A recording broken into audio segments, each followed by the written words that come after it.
Welcome back, everyone. It is time now for Daybreak and 10 on Color 10. We are on the air with you for the next 10 minutes, beginning right now. And first, let's head on over to meteorologist TJ Springer with our forecast first. Good morning, TJ.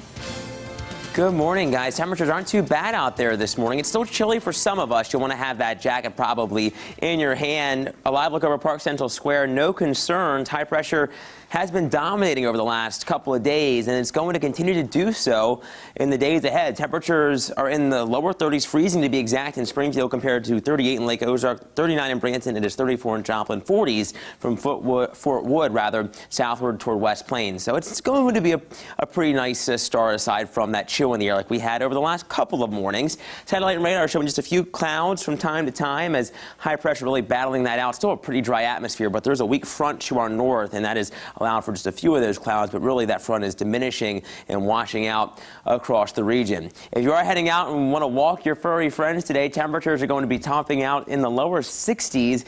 Not a bad day, giving it the green paw through and through. This is Dexter. I wanted to introduce you to him in our wagging and walking forecast. If you would like to send us a photo of your puppy or your dog, head on over to ozarksfirst.com, click on that tab, and that's how you can submit them, or you can email them to us as well. And of course, we are talking about more sunshine, but rain chances ahead, and we'll have that last look at the 7-day forecast in just a bit. Guys.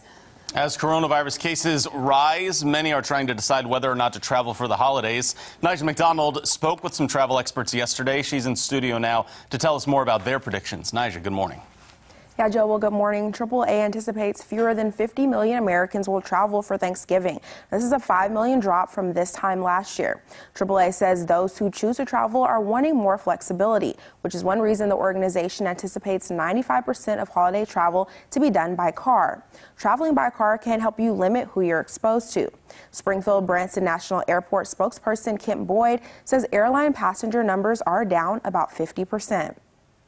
One of the things that makes travel of any kind so difficult right now is that, for example, you can get on an airplane, which has been proven scientifically to be fairly safe, but you can get to a city where they're in lockdown. And you can go to another city where they're not in a lockdown. So just trying to figure out what's going on in your destination has become a real challenge for folks, which tends to discourage travel of any kind. Well, Boyd says some airlines' advance registrations for the holidays are higher than they expected. Thank you. And the Springfield Police Civilian Review Board will be increased from 5 to 7 people, plus change how people are appointed to it. City Council voted in favor of the change last night. Council now has full authority to nominate and appoint members by voting instead of through recommendations from the city manager. Council also discussed the city manager office's recommendation of awarding 11 properties to their highest bidders. It's part of an effort to get currently unused property back into use. Twice a year, we will bid out properties that we acquire that have no city use, and we'll try to get those back into productive use. A few other agenda items from last night included members unanimously approving a resolution to appoint an independent examiner to investigate possible city code violations by Councilwoman Jan Fisk.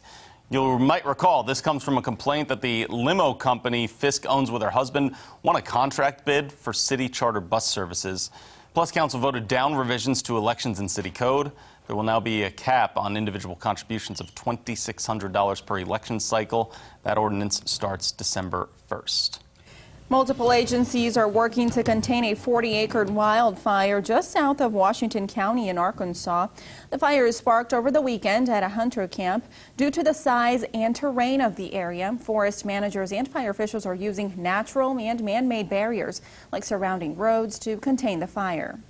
November is Family Literacy Month to celebrate the bond formed by reading together. Literacy and reading comprehension continue to be an issue across the country, and the Joplin Public Library is trying to change that. The library created special lists of books that fit what a child may be looking for so that their interests are met. We just like to give lots of resources, so reading is as easy as possible. It gives them a sense of freedom and a sense of independence to be able to look through that book themselves. The library says reading just 15 minutes a day can lead to improved language skills, concentration, and also creativity. Making news around the world, police raided apartments across Berlin in Germany this morning and detained 3 people suspected of involvement in a jewel heist at a museum housing one of Europe's greatest collections of treasures. Thieves forced their way into the museum in November of last year and got away with at least 3 sets of early 18th century jewelry, including diamonds and rubies. Police are searching 18 apartments, garages, and vehicles for the jewelry and other evidence, including digital data, clothing, and tools. The stolen jewels were worth more than $1 billion. A British diplomat rescued a drowning woman in China. A 61-year-old Consul General Stephen Ellison was helping to get her out of a river that she fell in. Ellison put a flotation device around her as she was unconscious before helping people on the riverbank pull her to safety. The unidentified victim is said to have accidentally slipped in. Local media reports, though, she regained consciousness and started breathing again shortly after her rescue there.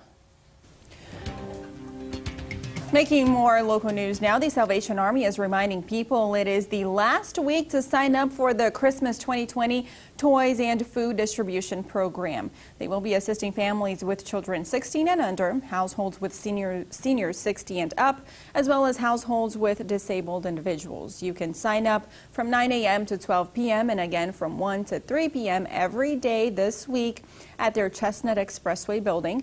Assistance is available to Greene and Christian County residents. Got to keep your eyes open for downtown Springfield. It's getting its Christmas look going.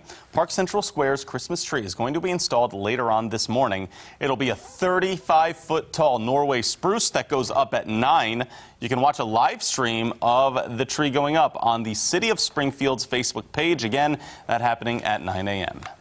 The National Archery in the Schools program will be receiving a generous gift through the Bass Pro Shops and Cabela's Outdoor Fund. Johnny Morris will present the $100,000 check at 10 a.m. this morning outside Bass Pro. The money will go to fund gear for new chapters of NASP across the country. And now here's a look at what's coming up after Daybreak.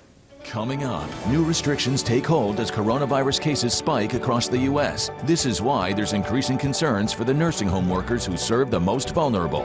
How are we keeping our caretakers safe? Coming up on CBS This Morning.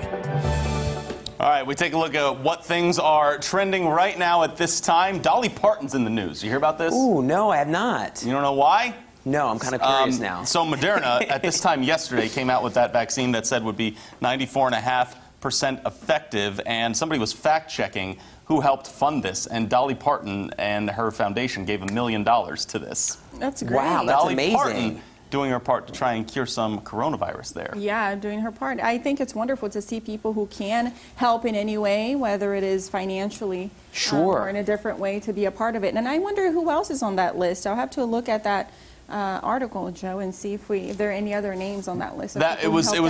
It was no one notable. It's a lot of science institutions and research things. That's why everyone's celebrity-wise, keeping the praise onto She's the her, one people course. recognize as a celebrity. There you go. Very interesting. Also making news this morning, I read this and found this very interesting. So today is a World Prematurity Day to bring awareness to different conditions of babies that are born premature. And a Forbes article is reporting that new studies have been shown that premature birth rates are down during coronavirus. Several different studies from across the world, different countries, and they don't know exactly why that is, but it is still good news to see that premature birth rates are down. Not a trend you'd expect to happen, but the numbers in 2020 show that there you go, and that's always good to see because it's so scary when you see that happen. Oh, most definitely, yeah. Surprising, because most news have been bad news when it comes to health, and this is a good news. So they're still trying to find out now, like why that is and what happened, but good news for sure. I remember a study earlier on in the year that pregnancies were actually increasing. You know, I think we ran a story on a study that because of COVID-19 is people, so healthy pregnancies. Yes, which is a most good definitely, thing. for sure. Well, back here at home, looking at the 7-day, it is nice to see warmer on there today. It is, yeah, for sure, guys. Temperatures really do warm up nicely over the next couple of days. We are tracking that, but of course, what comes up sadly must come down. So we do have that chance of rain heading back into the forecast this weekend, late Saturday into Sunday. But Monday is looking a little bit brighter for Thanksgiving, at least the start of the week. Not too bad. Hey, we have sunshine before the weekend, so enjoy that and enjoy your day. Thanks for starting your Tuesday with us. We'll see you at midday.